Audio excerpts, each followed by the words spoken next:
Merry Christmas, everybody. Welcome to All Wrapped Up on the Tommy Sandhu podcast. We're just picking our most magical, memorable, wonderful moments throughout the year and giving them to you in a little bite-sized format, nice and digestible. You're no indigestion here from the podcast. You'll get it through you, no worries. This one features Michael Vaughan. I know. How lucky were we to speak to him just before all the hoo-ha happened at Yorkshire Cricket Club and all the revelations came out about some of the language and the conduct that's been going on there. And Michael, as you know from all the stories, was right in the middle of it. And actually, I got to speak to him. And now when you hear this chat, you'll realize how kind of poignant, how kind of fitting it is to his industry, to cricket, and to what all followed with Yorkshire Cricket Club and the county. So he's talking about the criticism that he gets. He talks about the fact that he has to be strong throughout it. He has to kind of turn a blind eye to what people say because people will always say something. He talks about social media. He talks about his love for India and the players there. Lots comes about, and it's particularly interesting knowing what he then soon went through with all the media stuff. So this is a really interesting chat and a very timely chat with a brilliant broadcaster, Michael Vaughan, on the Tommy Sandhu podcast. All wrapped up. Are you part Indian now? Is that what's going? Because I reckon you must have converted to the Indian ways now, surely. Well, I wouldn't say 100%. I love India. I love working with Crick Buzz. I love, commenting on cricket. India is the heartbeat of our game, the great game, whatever the format. India pretty much are always at the kind of heartbeat of the sport. The IPL is a monster. It's a monster that you could argue is getting a bit out of control, but it's still a monster. Virat Kohli, MS Dhoni, Sachin Tendulkar, these are gods of our sport. And I like the interaction with the Indian cricket fans. I think they don't quite get British humour, they don't quite get British opinion, and they tend to come back at you quite strongly if you say anything negative about the team, about certain individuals. You can't criticise Virat Kohli. It's impossible. You're not allowed to do that. You're not allowed to criticise the Indian team. You can't criticise the IPL. But I think there's also quite a mutual respect from a lot of Indian supporters that they do like people that have opinion against the trend. I do think it's fair if we're going to have a bit of a period where this IPL monster, as I keep calling it, has its power. It's also going to be able to be criticised as well if it's going to be the monster that keeps going forward. And that's my one concern about the game of cricket. The real big concern is that could become such a big monster that the international game starts to diminish. Very similar to what happens here with our football. The Premier League is so big. Yeah, international football, away from European Championships, away from World Cups, really matter very little. It's almost like you all get a little bit of depression sets in when it's international week because we want the Premier League back on, and I do fear that in cricket it might be a similar story in a few years' time. But is that is that not sport progression? I'm just kind of putting a spin on it. And when I think of, I don't know why I'm making this comparison. Go with me on this one. When Uber came along, all the black cabs in London, all black cabs everywhere, were like, but we've done the knowledge. We're Test cricket. We are the knowledge. We're this foundation. We're part of the establishment. And you can't just come along with sat nav. And and that's kind of what the IPL is. It's just kind of undercoming and gone, now we're going to make it snazzy jazzy. And even the 100's doing the same thing. It's making cricket so sexy that the unsexy version is hard. It's hard for it to stand out. Yeah, I mean, look, I'm a very much a person that likes to go forward. I don't hugely matter about tradition and history. I mean, it's there. It's in black and white, and you read it and you love it. But I do believe that sport has to go forward. And, what I get frustrated about more than anything is when I hear modern day players saying Test match cricket is the pinnacle.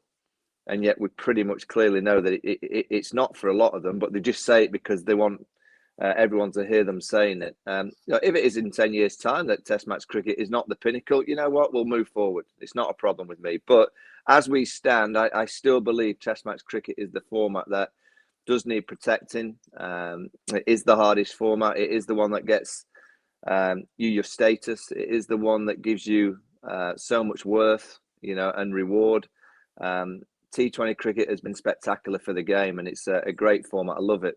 I love the razzmatazz, I love the skills, I love all the shots, all the deliveries, the drama. It's magnificent. But I just hope that Test match cricket in 10, 15, 20 in our lifetime is still up there with the best format in terms of what we see. Whether that's going to be the case, whether it is going to be the T20 Uber that carries on and takes over the 100, maybe there's something better than Uber that arrives.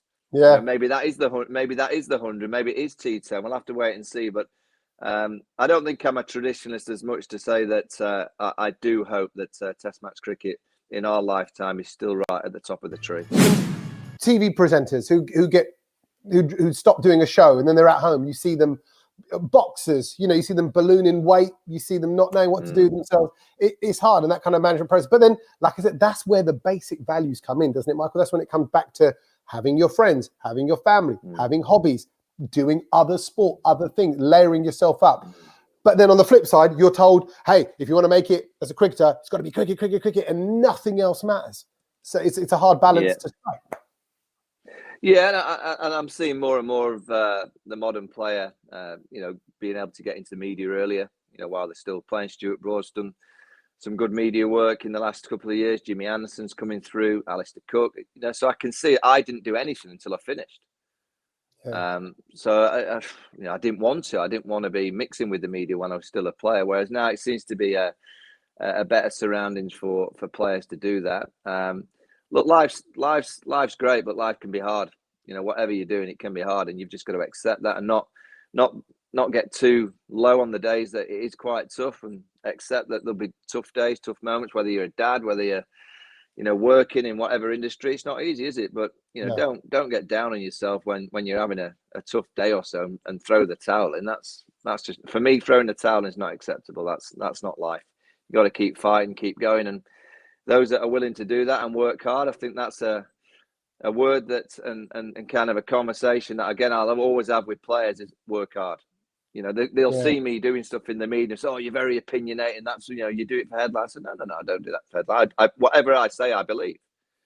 So if I criticise the team or a player, it's because I believe that player deserves criticising, or that team deserves criticising. If it grabs headlines, it grabs headlines. It's not, it's part of the beast that you're in. It's the media, it's social media. It's not a problem, but it's hard work being a pundit. You've got to be across everything. You've got to be studying the IPL. You've got to know what's happening in the Caribbean Premier League. Whilst you're doing a test match in the UK, you've got to know what's going around the world, because when you're on air, the conversation might go to that competition. You've got, if you know nothing about it, you'd be like, oh, all right, okay, no idea, I've not watched it. And I can't believe that, people get away with, and I don't think many do, that say, oh, I haven't watched it, because in this series, no excuse, because it's all over social media. I mean, I've battered social media, but I've also said it's fantastic because you can keep up to date with everything.